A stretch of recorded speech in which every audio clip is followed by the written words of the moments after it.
नमस्कार, विठ्ठल बोलेमध्ये स्वागत। मी विठ्ठल पाटील। मुन्ना माडिक आणि बंटी पाटील यांचं पुन्हा एकदा गुटरगू सुरू आहे काय, अशी एक चर्चा कोल्हापूर जिल्ह्यातच नव्हे तर पश्चिम महाराष्ट्रातल्या राजकारणात सुरू झालेली आहे। बंटी पाटील आणि मुन्ना माडिक एकत्र यावेत काय, आले तर काय होईल, आणि एकत्र येऊ नयेत काय, आणि नाही आले तर काय होईल, यावरच सध्या चर्चा झडत आहेत। या दोघांच्या कार्यकर्त्यांपासून ते प्रत्येक पक्षातील नेते आणि सहकार क्षेत्रातील सभासदांपासून प्रत्येक संस्थेच्या संचालकांपर्यंत आज एकमेव चर्चेचा विषय आहे, तो म्हणजे बंटी आणि मुन्ना हे खरोखरच बिछडे हुए ते पंछी पुन्हा एकदा एकत्र येतील काय। जे सध्या लांबूनच गुटरगू सुरू आहे ते प्रत्यक्षात येईल काय, आणि जर आलंच तर मुसरीपाना गोतास काळ ठरेल काय, अशा ह्या सगळ्या चर्चा आहेत।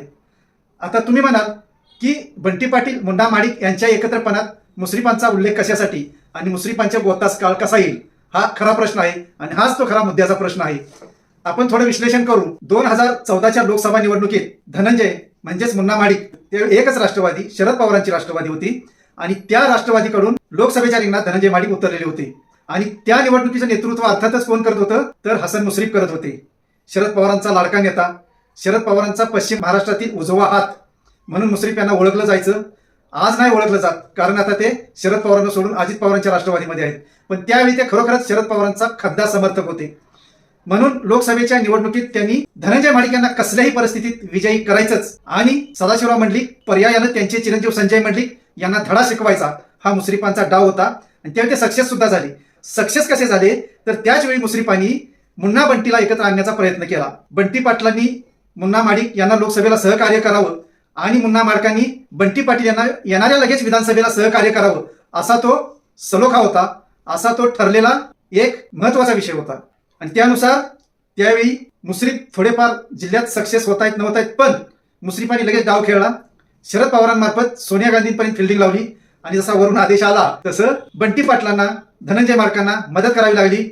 बंटी पाटील यांनी महासैनिक दरबारमध्ये सर्व कार्यकर्त्यांची, आपल्या पहिल्या, दुसऱ्या, तिसऱ्या फळीतील सर्वांची बैठक घेऊन जाहीर केलं की आपल्याला आघाडी धर्म म्हणून धनंजय माडकांना मदत करायची आहे, त्यांना निवडून आणायचं आहे। त्यावेळी मुश्रीफ यांनी एक बंटी पाटलांना शब्द दिला होता की धनंजय माडिक तुम्हाला विधानसभेला मदत करतील, पण झालं उलटच। धनंजय माडिक खासदार झाले, पण विधानसभेला मात्र धनंजय माडिक यांनी बंटी पाटलांना मदत करण्याऐवजी त्यांचे चुलत भाऊ महादेवराव माडिक यांचे चिरंजीव अमल माडिक यांना कोल्हापूर दक्षिण विधानसभा मतदारसंघातून उतरवलं, बंटी पाटलांच्या विरोधात उतरवलं, आणि अमल माडिक विजयी झाले।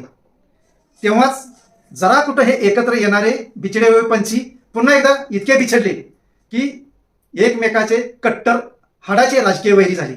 एकेकाळी कॉलेज जीवनात एकमेकाचे कट्टर मित्र असणारे, एकमेकाची घनिष्ठ मैत्री ठेवून एकमेकाला कॉलेज जीवनातील निवडणुकांमध्ये, विद्यापीठ स्तरीय निवडणुकांमध्ये, जनरल सेक्रेटरी असेल किंवा युनिव्हर्सिटी रिप्रेझेंटेटिव्ह म्हणजे युआर असेल, ह्या निवडणुकांमध्ये एकमेकाला सहकार्य केलं, तेच घनिष्ठ मित्र नंतरच्या राजकारणात मात्र कट्टर राजकीय वैरी झाली। कॉलेज मित्र ते राजकीय वैरी असा या दोघांचा प्रवास। म्हणूनच हे लंबी जुदाई सहन केलेले दोन्ही पंछी जे बिछडले होते ते एकत्र येतील काय, आणि त्यांनी यावं काय, आणि त्या अनुषंगाने जे सध्या गुटरगू सुरू आहे, म्हणजे गुटरगू जसं धनंजय माडिक आणि सतीश पाटील यांच्यात सुरू आहे, तसाच तिसरा एक पंछी त्यात आता आलेला आहे, तो म्हणजे अमल माडिक। अमल माडिक सुद्धा म्हणतात की सतीश पाटील आणि आम्ही अधूनमधून भेटतो, ते एका कारखान्याचे, मी एका कारखान्याचा अध्यक्ष आहे, जिल्हा मध्यवर्ती सहकारी बँकेवर आम्ही दोघेही संचालक आहोत, तेव्हा कामानिमित्त आमच्या भेटीगाठी होतात, त्यावेळी बोलावंच लागतं, आम्ही बोलत राहतो। त्यानंतर धनंजय माडिक सुद्धा म्हणतात की खरोखरच आम्ही एकेकाचे कट्टर मित्र आहोत, आता राजकीय वैर असलं तरी आमचं ते मित्रत्व आम्ही विसरलेलो नाही। याचाच अर्थ ह्या दोघांमध्ये गुटरगू सुरू आहे, आणि हे गुटरगू मात्र मुश्रीफांच्या गोतास काळ ठरू शकेल, कारण आजच्या घडीला चंदगडचे आमदार शिवाजी पाटील हे प्रत्यक्ष पण अप्रत्यक्ष अदृश्य शक्ती इतकी आहेत की मुश्रीफांना संपवण्यासाठी जे राजकारण सुरू आहे त्या राजकारणात मात्र धनंजय माडिक आणि बंटी पाटील एकत्र आले तर मुश्रीफांना तो गोतास काळ ठरणार आहे। मुश्रीफांना गोतास काळ का, तर ज्या मुश्रीफांनी 2014च्या लोकसभा विधानसभा निवडणुकीत या दोघांना एकत्र आणण्याचा प्रयत्न केला, दोघांना दोन्ही बाजूला बसवलं, आपण मध्ये बसले, तिघांनी फेटे गुंडले, असा जो प्रकार होता तो त्याच वेळी जर घडला असता तर आज जिल्ह्याच्या राजकारणाचं चित्रच वेगळं असतं, पण ते त्यावेळी घडलं नाही। या दोघांतील विसंवाद वाढत गेला, त्याला हे दोघे कारणीभूत असले तरी आणि इतर घटक सुद्धा असू शकतात। काहींच्या मते त्यांचेच काही कार्यकर्ते आहेत की त्यांना जवळ येऊ देऊ शकत नाहीत, त्या दोघांनी जवळ येऊ नये यासाठी प्रयत्न करतात, पण ह्या गौण गोष्टी असल्या तरी या दोघांचा राजकीय स्वार्थ हे मोठं कारण त्यामध्ये आहे। आता महत्वाचा मुद्दा मी जो सांगतो तोच की जर हे दोघे एकत्र आले तर मात्र मुश्रीफांना अडचणीचं ठरणार आहे, हे अगदी स्पष्ट आहे, आणि जिल्ह्याच्या राजकारणाचा नूरच पालटणार आहे। या दोघांच्या एकत्रितपणामुळं जिल्ह्याचा विकास होईल का नाही हे सुद्धा सांगता येत नाही.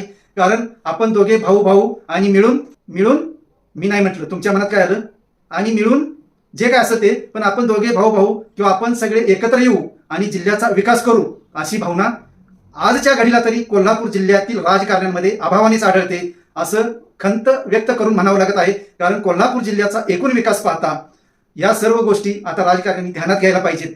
मी तर म्हणेन की बंटी मुन्ना वेगळे राहिलेलेच अधिक चांगलं, कारण या दोघांच्या वेगळेपणामुळे राजकीय स्पर्धा वाढते.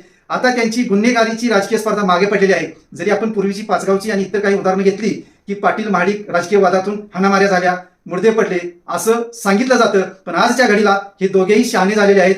गुन्हेगारी हाणामाऱ्यांऐवजी ते विकास कामांकडे वळलेले आहेत.